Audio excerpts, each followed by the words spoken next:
Chers lycéens en 10e classe, bonjour. Aujourd'hui, on va commencer par un morceau de musique et en écoutant, pensez si cette musique représente la France et de quelle façon.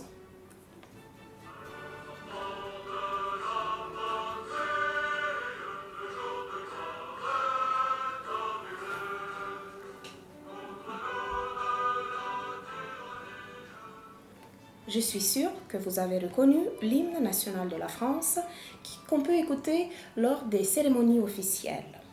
L'hymne, en général, représente un symbole officiel d'un pays qui permet de le distinguer d'autres pays. Mais il y en a encore d'autres symboles qui font référence à un pays ou à un peuple et qui le représentent. Voyons si vous pouvez reconnaître le pays dont la langue vous apprenez par à l'aide de ces symboles. Donc, français ou pas français. Dans le monde entier, la France est reconnue par ce symbole ou par cette tour légendaire devenue un symbole culturel. On peut la reconnaître en toutes circonstances, même si elle est très stylisée ou en ficelle comme dans la photo. Et oui, la tour Eiffel, c'est français. Elle est devenue un symbole culturel non officiel par excellence. Continuons. Pas français, bien sûr. Les pyramides représentent l'héritage culturel d'un autre pays, en l'occurrence l'Égypte.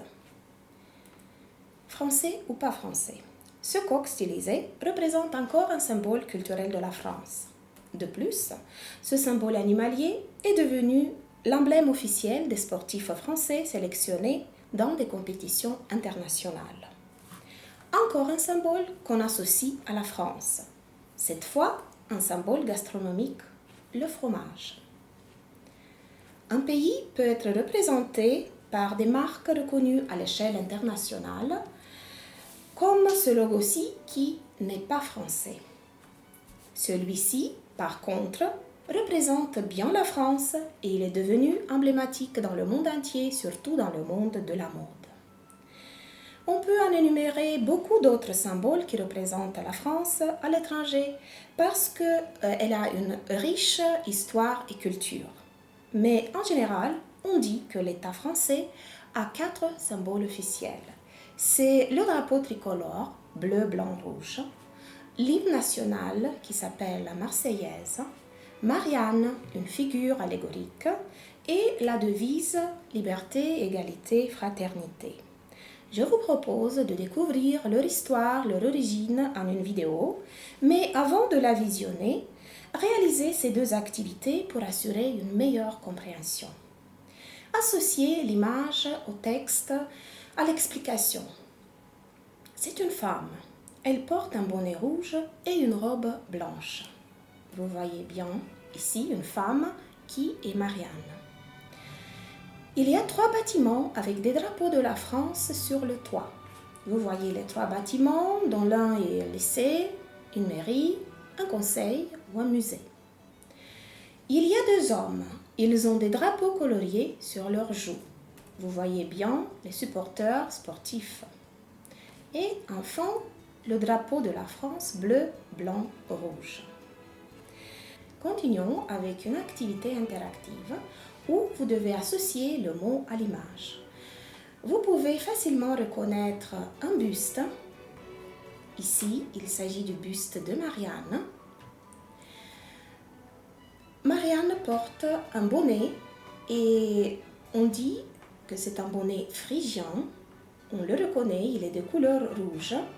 Et ce symbole, ce ruban tricolore qui décore le bonnet s'appelle une cocarde.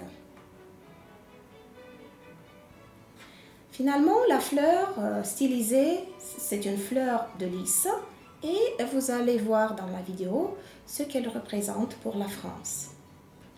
Voilà, bon travail. Continuons. Maintenant, vous êtes prêts à regarder la vidéo, regardez attentivement et réaliser les activités post-visionnage. Les symboles de la République. La République a 4 principaux symboles. Le drapeau tricolore, son hymne national, Marianne et sa devise. Le drapeau bleu-blanc-rouge s'est imposé au moment de la Révolution de 1789. Le drapeau blanc était celui de la monarchie, donc du roi. Les couleurs de Paris étaient le bleu et le rouge. Et comme c'est Paris qui s'est d'abord soulevé, les révolutionnaires ont fait du bleu, blanc, rouge leur cocarde qu'ils accrochaient à leur gilet et sur leur chapeau. Au début, les trois couleurs reflétaient l'unité de la nation avec son roi au pouvoir amoindri, puisque le blanc est coincé entre le bleu et le rouge. C'était avant que l'on décide d'abolir complètement le pouvoir royal. Même l'empire de Napoléon a gardé les trois couleurs. Mais à la restauration de la monarchie, en 1814, le nouveau roi, Louis XVIII, rétablit le drapeau blanc à fleur de lys. C'est en 1830 que le bleu-blanc-rouge s'impose définitivement grâce à Louis-Philippe qui se fait appeler roi des Français et non roi de France en arborant le drapeau tricolore des Républicains. Les trois couleurs sont maintenant partout sur les bâtiments publics et peinturlurées sur la figure des supporters de l'équipe de France. Au début des matchs de l'équipe de France, justement, on chante la Marseillaise. En 1792, le roi d'Autriche déclare la guerre à la France révolutionnaire. Rouget de Lille, un officier français, compose dans la nuit du 25 au 26 avril ce chant de guerre. Un chant tellement entraînant qu'il est repris sur tout le territoire, et c'est un bataillon de révolutionnaires venus de Marseille pour se battre contre les Autrichiens qui l'a rendu célèbre en défilant à Paris cette année-là. Marianne est un autre symbole de la République. La première représentation de cette femme au bonnet phrygien est un célèbre tableau d'Eugène Delacroix représentant la liberté guidant le peuple lors de la Révolution de 1830. Mais c'est à partir de 1872, au début de la Troisième République, que les bustes de Marianne ont été installés dans les mairies. On voulait que la République prenne une allure protectrice et rassurante comme une maman un peu sévère. Enfin, liberté, égalité, fraternité, c'est la devise de la République. Ces trois mots sont inscrits sur toutes les écoles et toutes les mairies. Ils synthétisent la Déclaration des droits de l'homme qui a été élaborée en 1789. Ce sont des objectifs jamais vraiment atteints, mais vers lesquels nous devons tendre. Les symboles ne sont que des symboles, des images, des représentations, des couleurs, mais une communauté, en l'occurrence pour nous la République, a aussi besoin de rites et de signes de ralliement pour pouvoir faire vivre ensemble tous ses membres.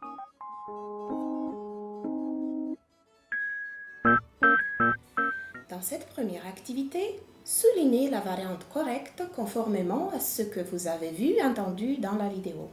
Pour le premier symbole, le drapeau tricolore, la variante correcte, évidemment, le blanc est la couleur du roi et les couleurs de Paris étaient le bleu et le rouge.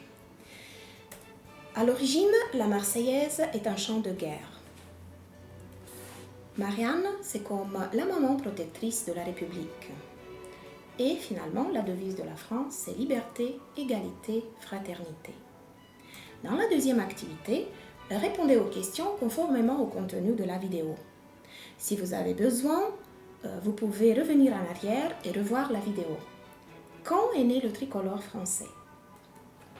Le tricolore français est né en 1789 pendant la Révolution française de la couleur blanche de la monarchie et des couleurs de Paris, le bleu et le rouge. Où est arboré le drapeau français? Le tricolore français est arboré sur tous les bâtiments publics d'ailleurs, comme tous les drapeaux des autres pays. Qui est l'auteur de l'hymne national français?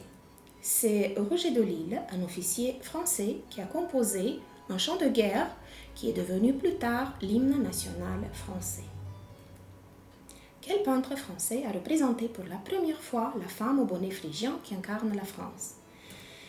C'est Eugène Delacroix, un peintre romantique français du XIXe siècle qui a représenté pour la première fois Marianne coiffée d'un bonnet phrygien dans son tableau « La liberté guidant le peuple » peint en 1830.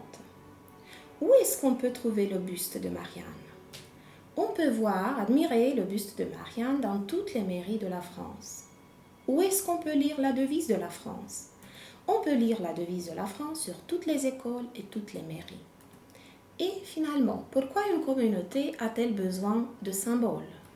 Les symboles servent à unir et à faire vivre ensemble tous les membres de cette communauté. Les symboles officiels de la France se sont formés au cours de l'histoire du pays. Nous avons dans la vidéo beaucoup de dates historiques et je vous invite maintenant à ordonner les événements des images de la vidéo dans un ordre chronologique. Rappelons-nous les événements évoqués par ces dates. 1789, le début de la Révolution française, Déclaration des droits de l'homme. 1792, le roi d'Autriche déclare la guerre à la France. Dans la nuit du 25 au 26 avril, Roger de Lisle, un officier français, compose le chant de guerre repris plus tard par un bataillon de Marseillais et nommé la Marseillaise. 1814, restauration de la monarchie. Le nouveau roi, Louis XVIII, rétablit l'ancien drapeau français blanc aux fleurs de lys. 1830, rétablissement du drapeau bleu-blanc-rouge par Louis-Philippe, qui lui se fait appeler roi des Français et non roi de France. 1872, début de la Troisième République française, installation du buste de Marianne dans toutes les mairies de France. Maintenant, entraînez-vous à écrire des nombres. Écrivez les dates ci-dessous en toutes lettres. Voyons. 1789, 1792, 1814, 1830, 1872. Vérifiez maintenant. En général, en français, les adjectifs numéros cardinaux sont invariables, sauf quelques exceptions. Évidemment, le premier nombre, 1, a aussi une variante, une forme au féminin, une. Voilà encore 2 règles d'orthographe pour les nombres. Le nombre 1000 ne prend jamais de S, même s'il y a plusieurs 1000. Exemple, 2000, 2020. Vous remarquez, il reste invariable. Les nombres 80 et 100 prennent un S comme marque du pluriel s'il n'y a pas un autre nombre après. Nous avons 280. Mais s'il y a un autre nombre après 80 et 100, on ne met pas de S. Il reste invariable. Exemple, 210, 85. C'est à vous maintenant de vous entraîner avec une activité d'application.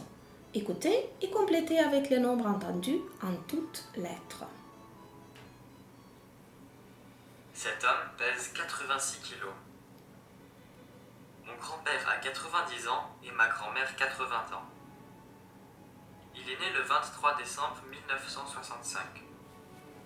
Le Rhône est un fleuve européen d'une longueur de 812 km, dont 522 km en France.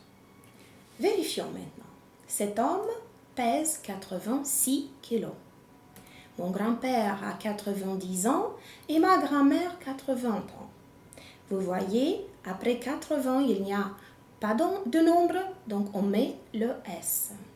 Il est né le 23 décembre 1965.